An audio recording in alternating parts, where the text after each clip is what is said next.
Next up for the Buffalo Bills is training camp. Where does the roster sit at this point in the offseason? I'm offering my updated 53-man roster projection today on Locked On Bills.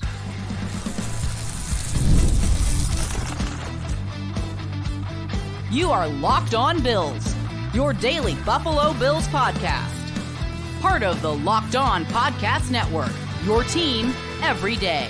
What's up, Bills Mafia? It's Joe Marino, author of Go Bills and Buffalo's Run, also the co-host of the Locked On NFL Scouting Podcast, and I'm your host of Locked On Bills. Want to thank you for making Locked On Bills your first listen every day, and a big welcome and shout out to our everydayers. You know who you are. Those of you who never miss a single episode, I appreciate y'all being here very, very much. I'd also like to invite you to subscribe or follow for free on YouTube or wherever you listen to podcasts. We're part of the Locked On Podcast Network, your team every day.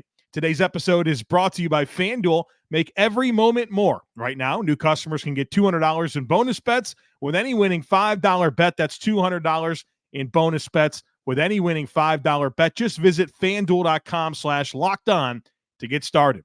Well, folks, welcome in. Minicamp in the books. Next up is training camp. The Bills have a bit of a quiet stretch here of away time. And I want to use this opportunity, our first episode really following the mandatory minicamp and before training camp, to just examine where the roster's at. We're going to spend the next several weeks previewing a lot of different aspects of this football team. I have some different guests lined up that I'm excited to speak with. But I want to start off this kind of stretch of the offseason by just looking at this roster and identifying who I think is in line to make the roster, and really emphasize the roster bubble as part of this conversation. I'll give you who I think is going to make the team as of now, but I want to focus in on, okay, who are those players that are really on the bubble that really highlight where the big training camp battles are going to be. So that'll be a big part of what we do here today. But I want to start with my prevailing thought. And I've already, of course, done the projection. I'm going to share it with you right now. But in doing this right now, I have 20 players that have no affiliation to the Buffalo Bills prior to right now. So that means, and that's the 20 players making this 53-man roster. So that's a 37% turnover year over year. So there's been plenty of discussion about how the Bills are a roster in transition in some ways.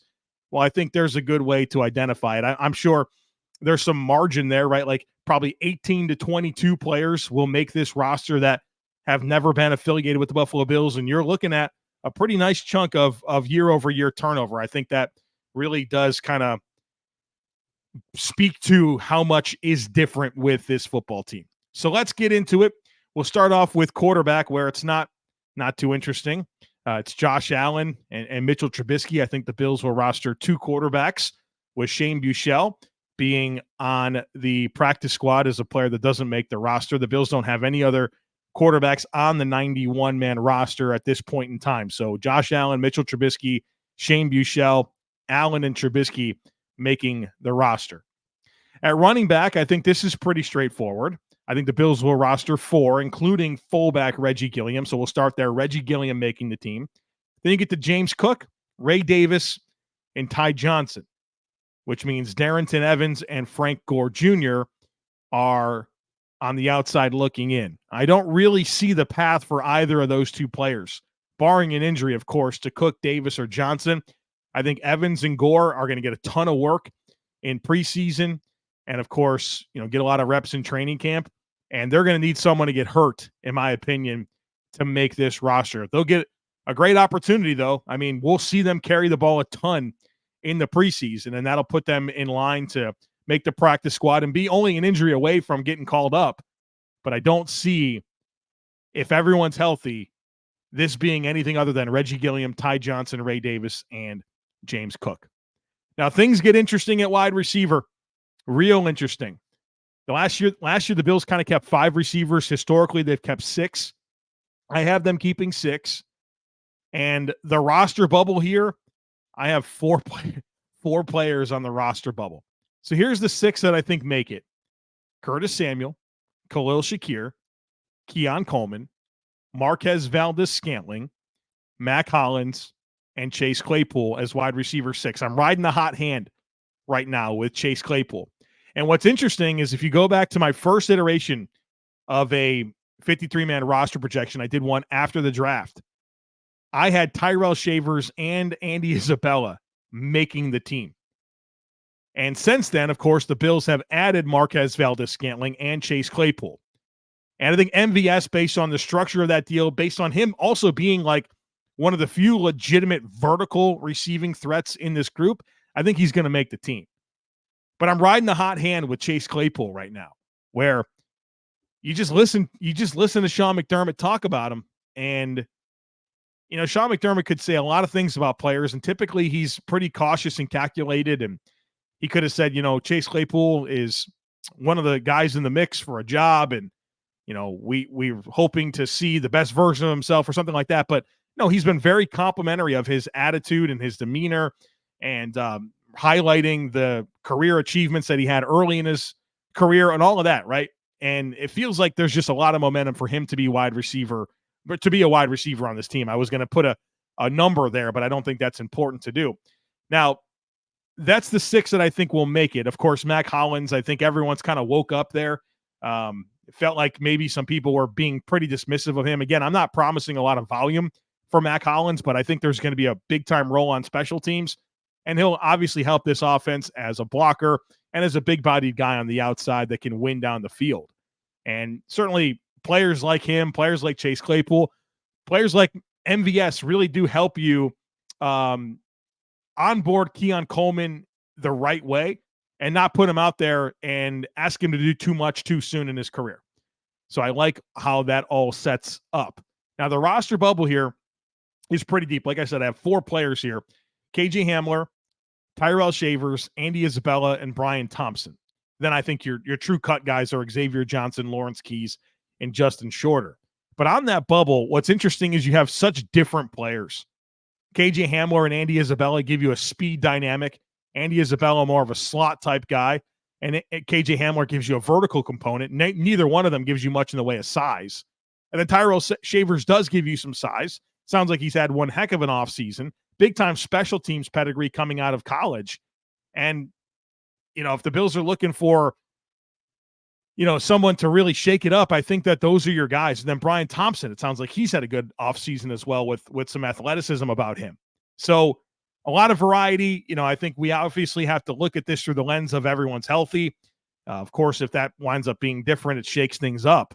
But I think you have 4 guys legitimately on this bubble in Hamler, Shavers, Isabella, and Thompson that depending on just if the Bills want a different type of skill set, if they want to have more speed, if they want even more size, if they're looking for special teams, you know, different guys that can really shake up the party. But the 6 that I have making the roster as of now: Curtis Samuel, Khalil Shakir, Keon Coleman, MVS, Mac Hollins, and Chase Claypool.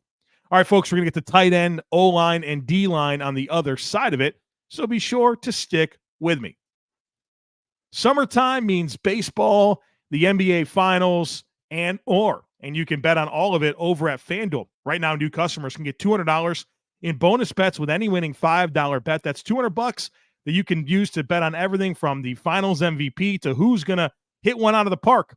They've also got some fun Bills bets that you can check out right now. They have the Bills at plus 160 to win the AFC East. They have the Bills win total. The over-under set at 10.5. So if you think the Bills are going to top 10.5 wins, you can get in on that. Plus Josh Allen as the NFL MVP. They have that at plus 800. So some fun Bills stuff that you can check out. Just visit FanDuel.com/lockedon and add a big win to your summer bucket list. FanDuel, America's #1 sportsbook. All right, folks, let's talk tight end, O-line, and D-line in this segment. We'll start with tight end, which I think is a pretty straightforward conversation. I think the Bills will roster 3 of them: Dalton Kincaid, Dawson Knox, Quentin Morris. I think it's one heck of a group.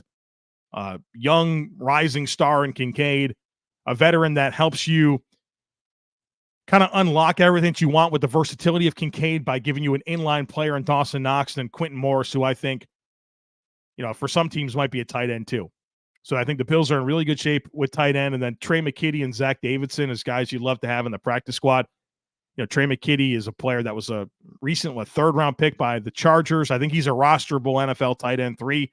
And Zach Davidson's this super athlete that played a lot of different positions in college. He even punted, if I'm not mistaken, and gives you a lot of athleticism as a developmental type player. But Kincaid, Knox, and Morris, your rostered tight ends.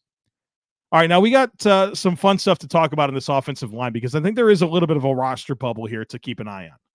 Now, I think the guys that are going to make the team, Deion Dawkins, David Edwards, Connor McGovern, Osiris Torrance, Spencer Brown, I think it's your starting offensive line from left to right. Now, the depth is where I think things gets interesting.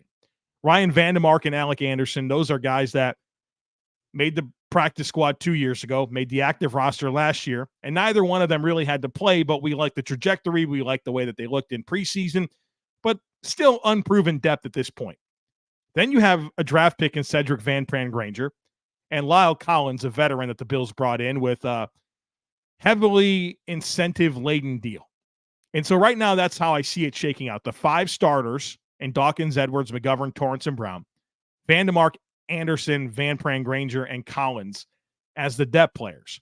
But I think there are 2 players on the roster bubble that I'm keeping an eye on, one of them being Richard Garage, UDFA out of Florida last year. He had pretty good tape at Florida. Not a big-time athlete, but we've learned through minicamp that he's getting some opportunity to play guard, which might be a more natural position for him based on his size and athleticism, but also he is very experienced at guard from his time at Florida. And so can he challenge, right? Can he challenge Vandemark or could he challenge Lyle Collins? Collins, a player that the Bills said, a backup at right tackle, but also guard. I think Richard Garage might be able to do the same type thing. And so you have a decision to make there. And maybe you worry about Garage and him having a good preseason and him being a guy that doesn't clear waivers and goes to another team. I think every team's looking for young offensive line depth, and Garage could be on a nice little path here. So I think he's in competition for like the Lyle Collins role. So I'm definitely keeping an eye on that.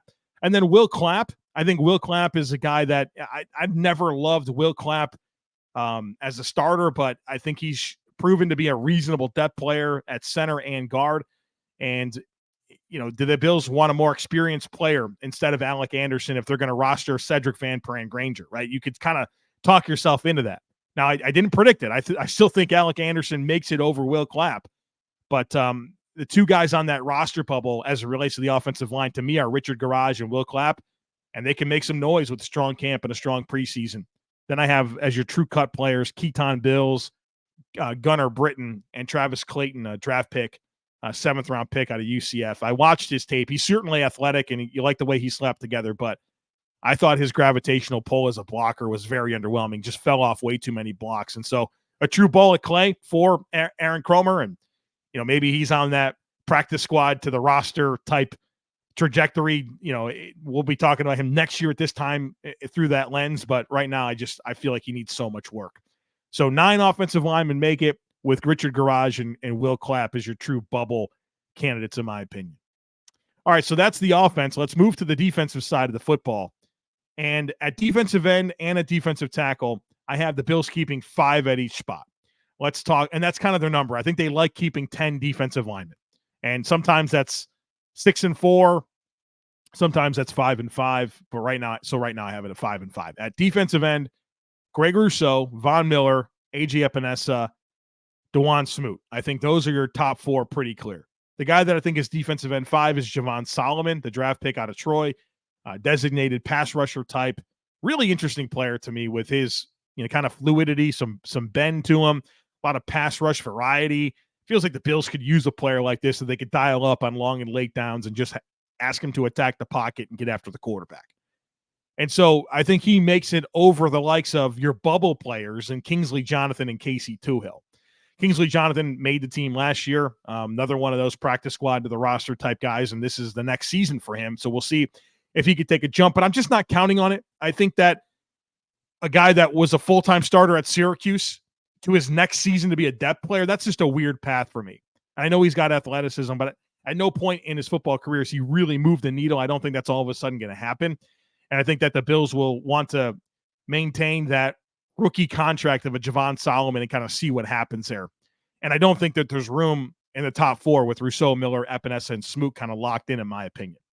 Then there's Casey Toohill, who's on the roster bubble. Got some playing time last year for Washington. You watch his tape. I mean, he goes 100 miles an hour. He's pretty athletic, but it's hard to find the impact. I didn't see him winning a lot of one-on-one battles. I didn't love the run defense. He's just a guy that plays really hard.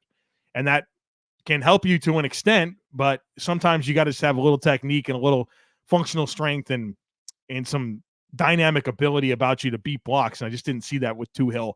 Special teams could be his path. And I think one of the overall interesting conversations to have with defensive ends with the new kickoff rule is I think it helps them stay rostered for that role. I think these kickoff returns are going to turn into wide zone run plays, and that's what defensive ends do. They kind of string it out, maintain leverage, disengage, and make a tackle.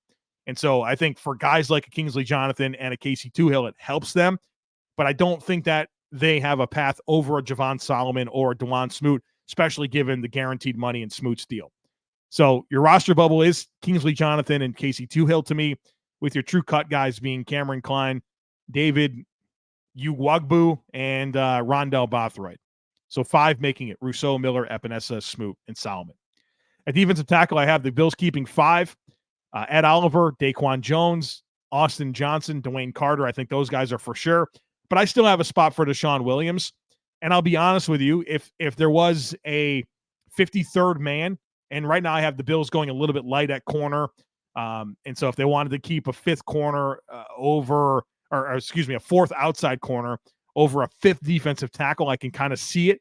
Deshaun Williams being the outside guy on the outside looking in, but I really like Deshaun Williams. Really enjoyed his tape. I watched him at Carolina and Denver, and he's playing this like odd front 4-eye 5-tech role, and I think as a penetration style 3-tech, he's going to be a nice little player. He's played a lot of football. He started 44 games over the last 4 seasons. So I don't look at him as a nothing player, while I simultaneously acknowledge to you that I think he's player 53 for me right now in stacking this. And so I think there's a spot for him, especially if the Bills don't love the idea of giving Dewayne Carter 20 to 30% of the snaps right off the bat. I think Deshaun Williams is the guy that can help you there. So it's close, but I think Deshaun Williams right now for me is in and making the team along with Oliver, Jones, Johnson, Carter, Deshaun Williams. Your true cut candidates is Ilianku, Gable Steveson, and Branson Dean on the outside looking in. I'm sure the Bills will like to keep a couple of those guys on the practice squad. So there's tight end, O-line, defensive end, defensive tackle. On the other side of it, we're going to talk about linebacker, corner, safety, and specialists. Some fun conversations to be had there, so be sure to stick with me.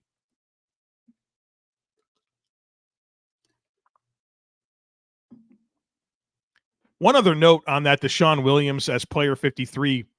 If you remember the post-draft 53-man roster projection that I did, I said to you that I was in a unique situation where in years past, I make the roster and then I gotta peel off a couple of guys because I'm at 54 or 55. This time, or last time I did this for this team after the draft, I was at like 51, 52, and I was adding guys back on. Well, I think with some of the moves that they've made since then, particularly at wide receiver, even at safety, it's put me in a position where I'm right back at this. Okay, I'm at 54 and I got to peel one off, which is a good spot to be. All right, let's move along here. We got linebackers up next. I think the Bills roster 6, Terrel Bernard, Matt Milano, Nicholas Moreau, Dorian Williams, Balin Spector, Edifwan Ulafosio. This was tough. Now, I don't think that there's a lot of players that are cut candidates that can really make noise outside of Deion Jones. So Deion Jones is my bubble player here. And we know that linebacker depth hurt this team. One thing that I say repeatedly through studying the league is that when there's something that hurts a team down the stretch, general managers tend to try to even overcorrect that the next year. And as we've looked at this Bills linebacker core, and you're reminded that Terrel Bernard did not play in that Kansas City playoff loss. They had to call A.J. Klein off the street. Matt Milano was injured. Tyrell Dotson's playing on one arm. Balin Spector was hurt. Dorian Williams wasn't ready to play. You could see how Brandon Beane has identified that and said, we're not doing that again. So he signed a couple of veterans in Nicholas Moreau and Deion Jones. Drafted Edifwan Ulafosio. So he's done some things here to help alleviate that this time around. So that's why I look at Deion Jones as a true bubble player. Because if they're not in on Balin Spector, like, hey, we like you, but you're never healthy, you could see, okay, let's go with Deion Jones, who's, played at a high level before in this league not that long ago. I know he's had a couple of down years due to injury, but, if Deion Jones can be 75% of what he was 4 years ago, you feel decent about that. So I think he's the guy that can make some noise here. Maybe Edifwan Ulafosio winds up being a player that you stash with an injury. You've seen the Bills do this with other draft picks in the past. I think Deion Jones is the guy that can make some noise here. And he's got plenty of runs so far this offseason with all the injuries that they've already had with the linebacker depth. So Bernard, Milano, Moreau, Williams, Spector, Ulafosio. Deion Jones is my first out on the bubble. Again, I think there's a spot like at a couple of different places where you can find it for him to make this team with Joe Andreessen and Shane Simon as your true cut players. I'm sure the Bills would like to have one of them back on the practice squad. At corner, this is where I really struggled. I had the Bills keeping 5 corners. And again, this is the spot where I really struggled. Christian Benford, Rasul Douglas, Kyer Elam making the team, Taron Johnson, Daquan Hardy. Daquan Hardy, the draft pick. I think he can provide depth behind Taron Johnson. Also punt return ability. That's going to be important. But I didn't have Jamarcus Ingram making it this time around. Partly because I really wanted to keep Deshaun Williams, and I think the Bills would favor the defensive lineman over the corner. I think that Jamarcus Ingram can get back on the practice squad.